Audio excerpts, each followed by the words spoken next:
Welcome in, everybody, to another edition of Lunch with Legends. Our program brought to you by Geico. Visit geico.com/mydiscount today to learn more about how Troy alumni can save on car insurance. I'm here in my home studio. Not much longer. We're going to be heading back to campus soon, and we're visiting now with a true legend, Troy Sports Hall of Famer, former Troy quarterback Brock Nutter. Brock, man, it is good to have you with us. How you been? Thanks for having me, Barry. Man, this is awesome. Thanks for doing this. Been It's doing good. There's a lot to catch up on, and I appreciate your time because we've got a lot to get to. You are in Birmingham. You're from Birmingham. That's where you're joining us today. Love the background, Brock. I love the stuff. You are a Trojan through and through. How to get on my uniform, man. Come on. Got to represent. Very nice. Obviously, your association with Troy has meant a great deal to you. Absolutely. I mean, it's even to this day, 20 years later, I mean, the Troy family is family. So it's you feel part of a family every day. When you came out of high school, you graduated from Hoover, had a really good career at Hoover High School, and you were first approached about continuing your education at Troy State. What was that like? Take us through what your recruitment was like to Troy and what you saw from that program at that time. Yeah.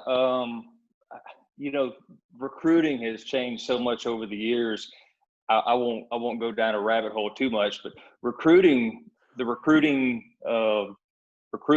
all around it during when I was coming out of high school it was pretty crazy, confusing. I mean, high school kid, there's just a lot to digest at that time on trying to figure out where you want to go and just the whole recruiting process. But at the end of the day, I was recruited by Don Jacobs, and Don and Larry, Coach Blakeney. And from day one, I could feel within their recruitment with me that they believed in me. And that was wholeheartedly one of the true reasons why I came to Troy. I mean, there's a lot of recruiting and a lot of coaches out there. You don't get that sort of feeling when you visit and being recruited by them. 100%, I felt like they were 100% believer in Brock Nutter. When you were recruited, your first year at Troy was 97. You redshirted that year. So your last year in high school, 96. Did you know at the time, help me with this, that Troy had plans to go to FBS, to Division 1A? I did a little bit. I mean, I didn't, obviously know, all the moving parts, but during the recruiting period, I was approached with everything that was kind of going on, that if I had the opportunity to be redshirted, that I could possibly be a part of the inaugural season of Division 1A, which sounded pretty appealing at the time. What was your redshirt season like? Well, I was fortunate to I traveled to every game. Mm-hmm. So I mean, when I was redshirted, I was not kind of in the dark. I mean, I was jotting plays, tracking plays for Coach Jacobs. Like I said, traveled to every game. Was getting training during my off training, if that makes sense. I was kind of getting to see everything from behind the scenes. So I think that was huge and vital to my maturity and just learning the ropes. Had to have been difficult, though. I would imagine. You're a competitive guy and all that. Standing out there, was there any doubt that you could compete, that you could be successful at that level, seeing what you were seeing on the sidelines? Well said. There was many times where competitor gets frustrated, but I was okay in my own skin. I knew kind of my place. I mean, I knew that maybe one day I was going to have the opportunity to compete, for the starting job. But there was definitely I'll tell two quick stories. Okay. One in particular was a practice at Troy during, I think it was 2-a-days, Barry, when Oh no, it was our off week during that '97 season. We had an off week, and Coach Jake told me during during the coach players meeting before we hit practice. He told me that I was going to get some plays with the ones with the first team, Uh-huh. and we had it kind of scripted, kind of knew the plays I was going to go over, and man, we went out there and just killed it. I think I went like 8 for 10, spun out of the pocket and avoided a sack, threw a touchdown to David Hill. Ron Middleton threw his practice plans out of his back pocket and ran down the field yelling, "Bring him out!" Like bring him out of his red shirt.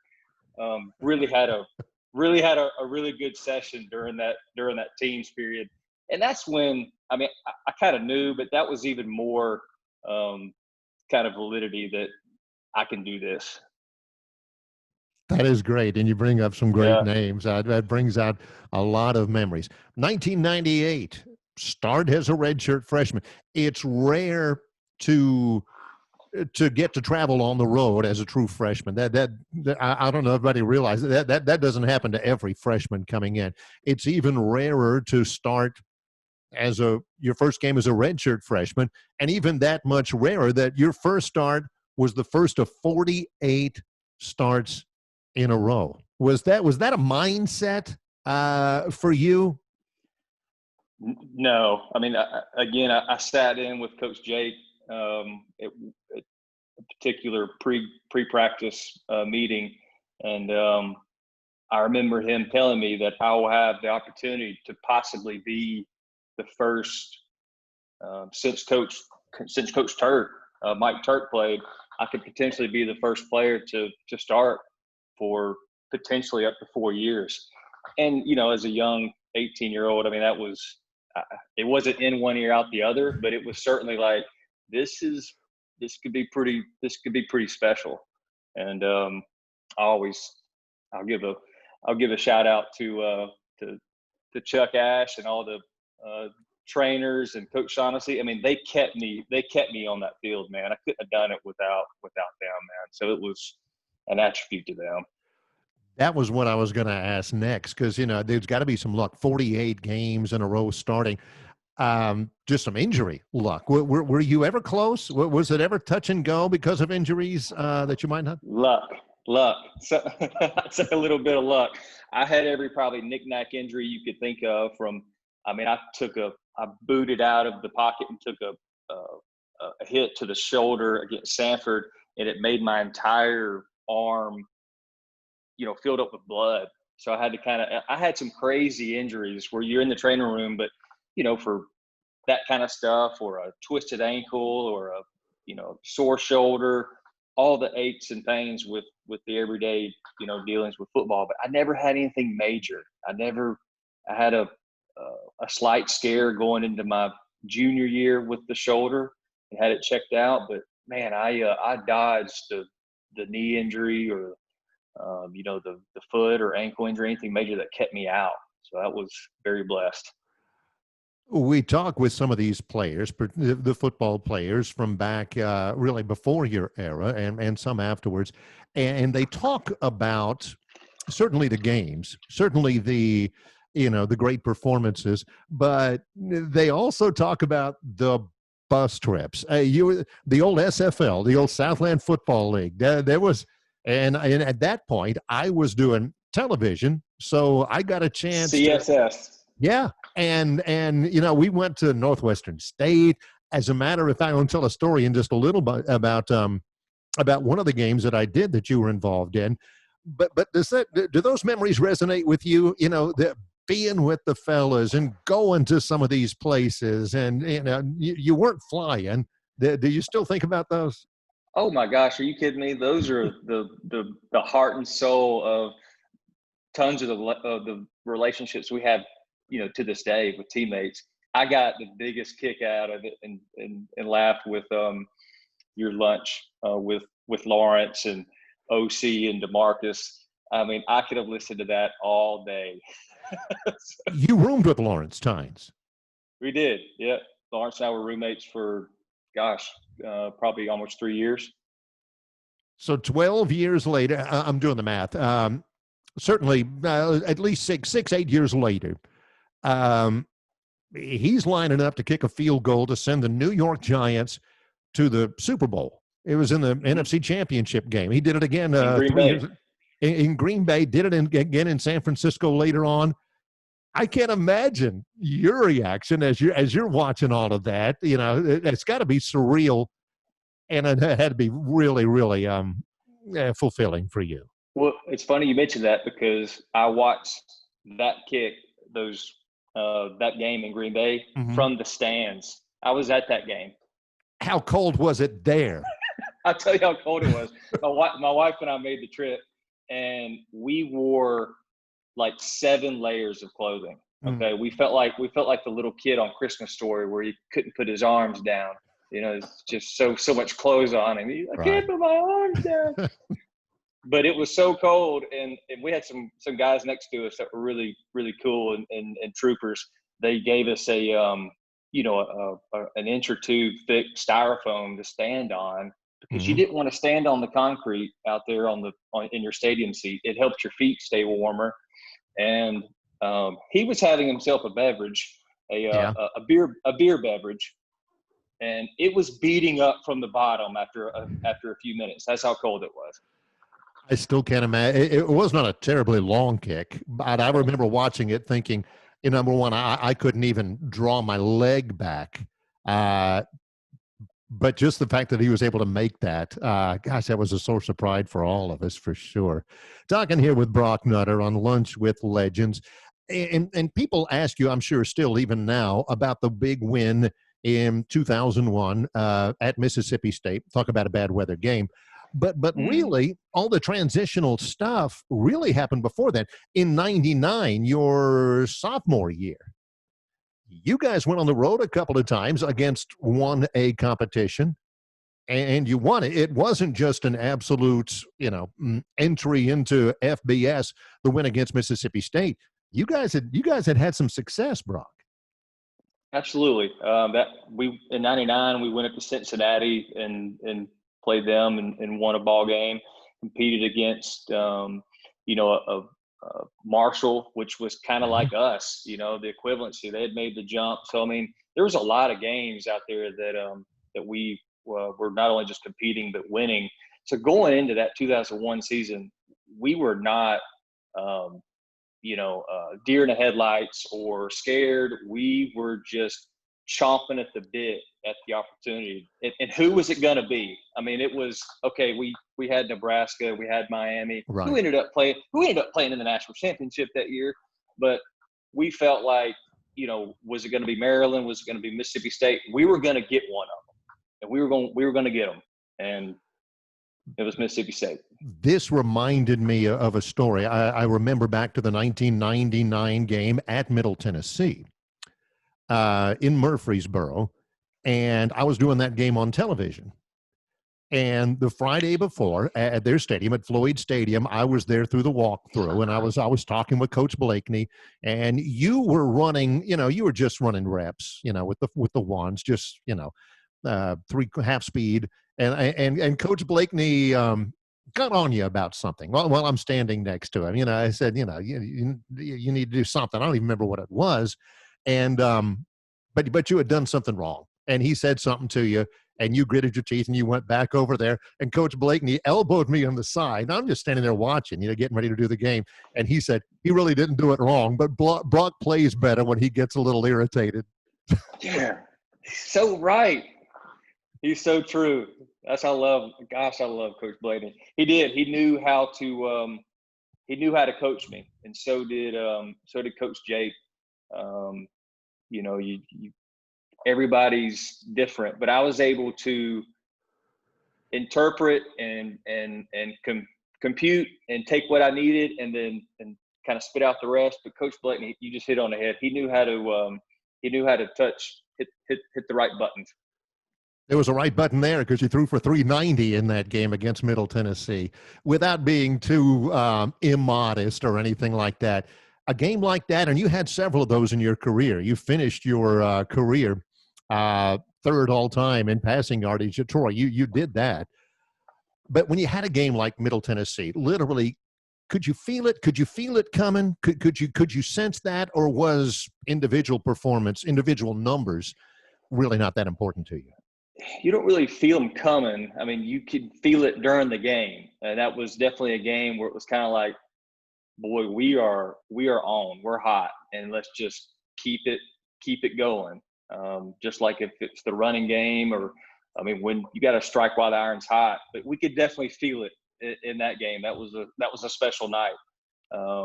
But again, I'll go back to just being able to stay on the field and stay healthy for 48 games. I mean, that was the numbers were gonna kind of play out. I didn't really see all that coming, so it's just kind of one of those things that just kind of came with the it came with the territory. You also had the opportunity to play with some great players. I'm thinking back there before I started doing radio for Troy full time, seeing some of those games, and I remember the LeBaron Blacks and the Philip Jones, the downhill Phil, and you mentioned the Cincinnati You got game. all their names. Yeah, the Cincinnati game. Jonathan Carter had a big day. Mm-hmm. And of course, we're going to talk about DeMontre Carter and the Mississippi State game and all that. But your role was to lead, certainly, and all that. But you, if you look at a quarterback as the guy who just shuffles out the cards to everybody, you had a lot of guys to shuffle the cards out to. Sure did, man. I'll reference Danny Warfel in 1996 when I took a recruiting trip to Florida.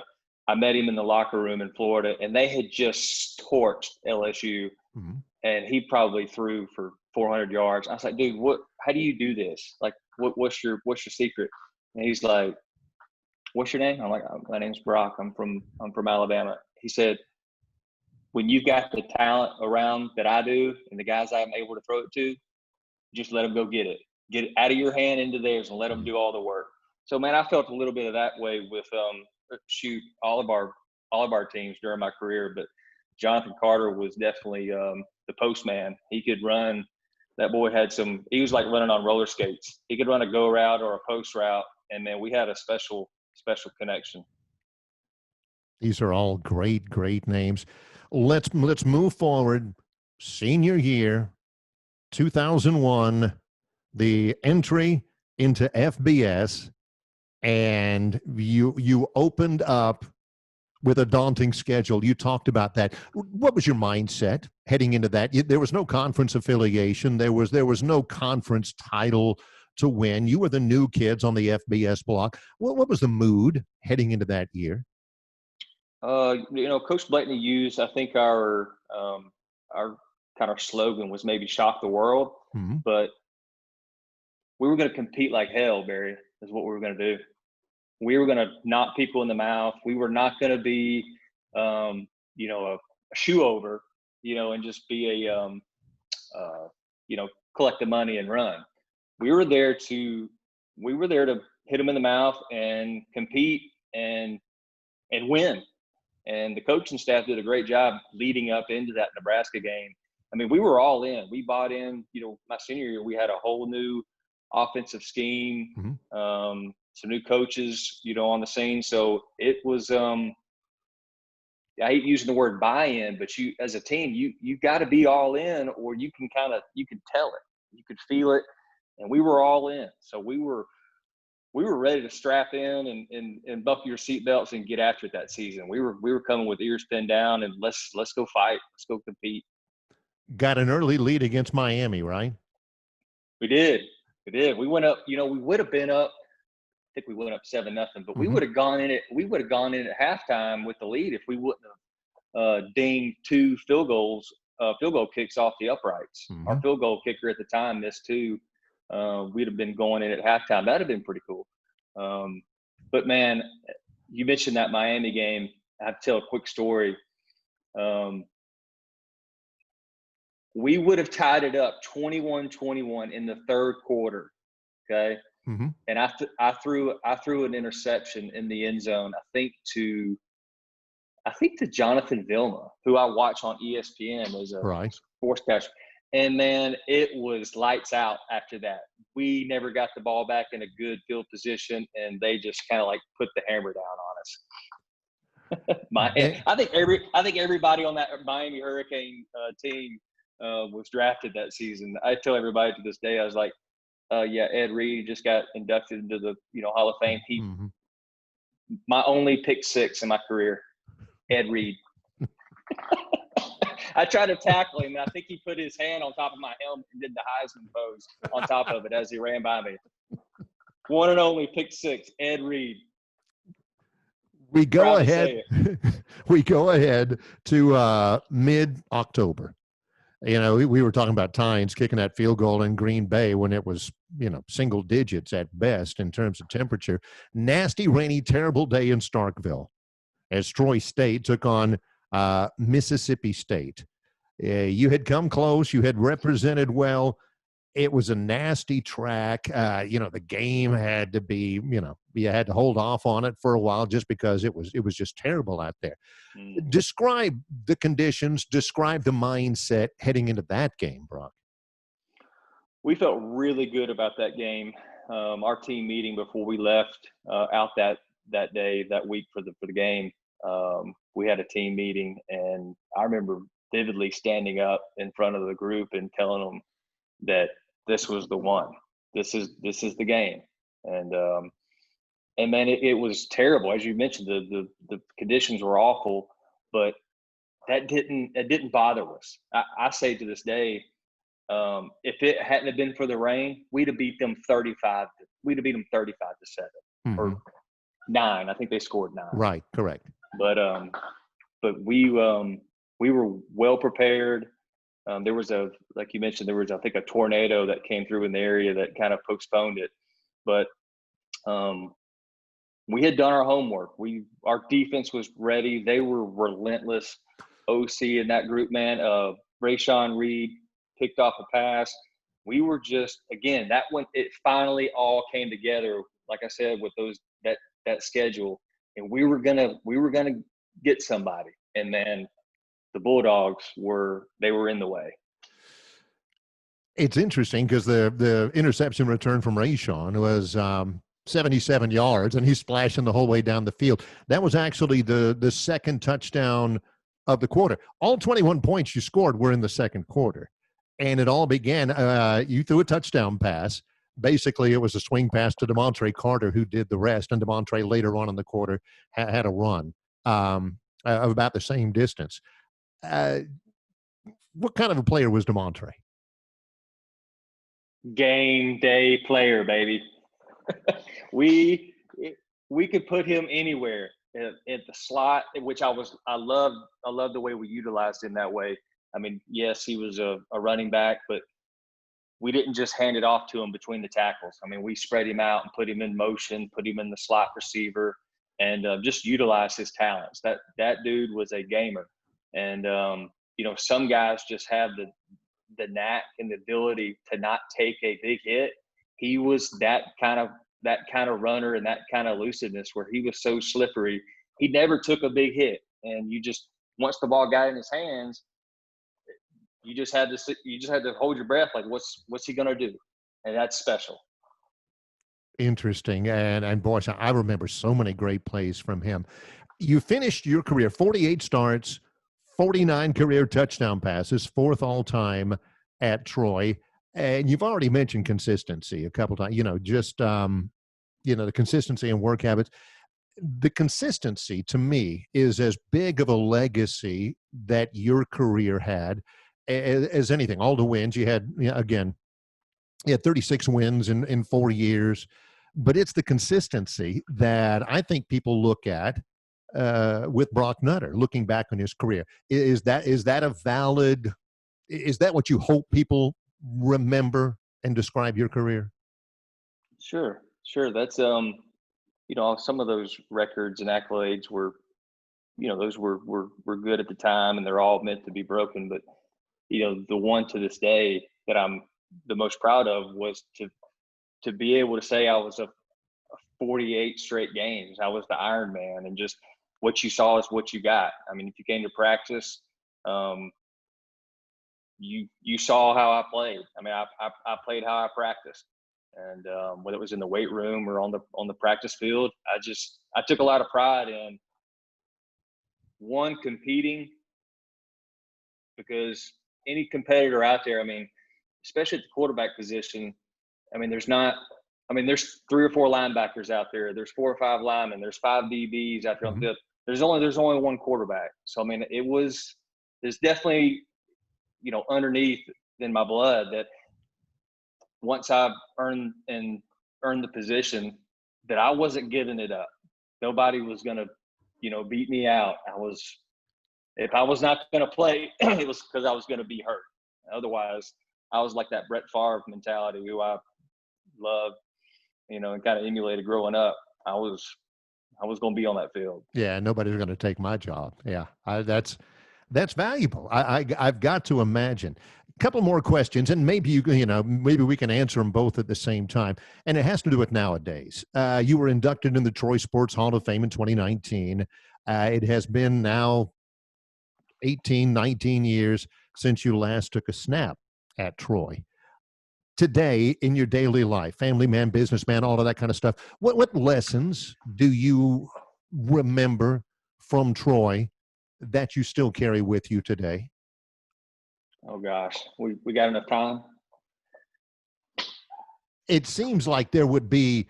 It seems like when we talk to everybody, there are always at least 2 or 3 that they verbalize that are absolute core values that either were reinforced in college, or in some cases they were first learned in college. What about for you? Absolutely. I think everybody, and especially for me, you really kind of find out what kind of person you are, in not just football, but in sports and competing. And for me, it was just kind of finding out, what type of leader you were. I have the joy of coaching my son's, baseball team and my daughter's softball team, and everybody's personality is different. But at the end of the day, be a leader, whether it's by example or if you're, a more verbal guy. In college, I was certainly more of a lead by example. I wasn't the most verbally, there was a lot more verbal leaders on our teams than me. But just to get up every day and compete, get up every day, do your job, and be prepared. The other question, I told a Larry Blakeney story as it related to you heading into that Middle Tennessee game in '99. And only one of the reasons, I guess, why I asked this is because I talked with Coach Blakeney this morning at length. Tell us a Larry Blakeney story. Give us something about his impact on you, or a teaching point or a lesson you learned from playing under a Hall of Famer like that. Gosh, with I have so many, but I mean, it kind of goes back to from the very beginning on the recruiting trail. I mean, I remember sitting in Coach Blakeney's office, and I just felt it. You just kind of felt like he believes in me, and I want to play for him. I will dish out blood, sweat, and tears for that guy and for this team and this university. So I mean, that was kind of entrenched with me from the first real sit down with Coach.